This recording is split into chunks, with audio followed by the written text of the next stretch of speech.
There was a case in a small German town named Hochster, which is uncomfortably near to my hometown, where a crooked couple tortured several women to death. First disclaimer, obvious trigger warning, do not read further if you can't deal with descriptions of torture, violence, sexual abuse, ASO. Second disclaimer, I am no native English speaker.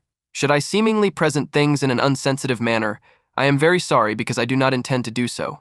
So there is a couple, which had a very strange marriage where he, according to her, obviously abused and tortured her all day long, as soon as he was triggered by the most basic things. When he asks her whether she will cook potatoes or pasta, and she answers wrong, she will get beaten, burnt with a flattening iron or hair dryer, tied to the heater, etc.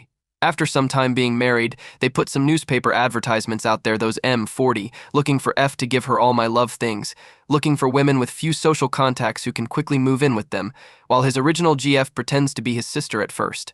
They both immediately start to abuse their victims who move in with them, as soon as they do something wrong in their eyes, like using the toilet too loudly.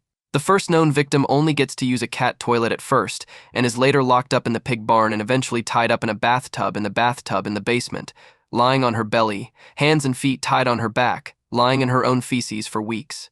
She can't even walk anymore after that, and at one point even tries to strangulate herself while chained to something to end her misery, which unfortunately fails. During that period of time, she also gets tortured in a horrific number of ways. Often the man gets angry about something absolutely irrational and orders his wife to torture the victim for that, according to the wife. They get even more mad when their victims cry and scream and punish them even harder for that. Some, but far from all of those tortures. Beating and kicking, twisting arms, fingers, etc., throwing down staircases, choking them with a blanket until consciencelessness, boiling hot water, burning with cigarettes, flattening irons, etc., giving one victim food which she was highly allergic to, tit biting, literal quote, until bleeding, forcing to drink urine, defecating on the victim, forcing them to take medication. They also faked letters for their victims and forced them to sign them letters like, I, victim, tortured husband intentionally. My injuries are the result of fistfights with wife because of that. I am constantly trying to fight with wife, husband has nothing to do with this. Wife has burned my hair with a blowtorch. I am sadistic and masochistic. Husband has nothing to do with this. I wrote this of my own free will.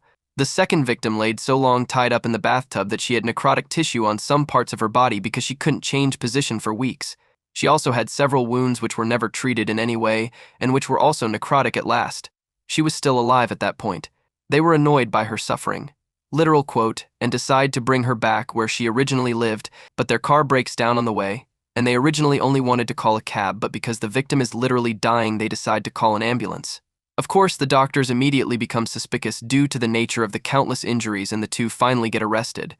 Unfortunately, it is too late for their second victim, and she dies only 2 hours later in the hospital.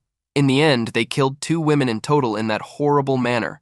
After the case became public, there are more women that report as former victims, reporting about also having been abused, tortured by the two.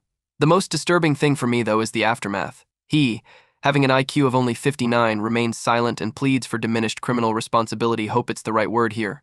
She, being quite intelligent with an IQ of 120, deliberately gives the police every little detail, presenting the story as if she has always also been a victim that he forced to do all the terrible things. She even gives the police a list of 50 torturing methods of them and all the details they need.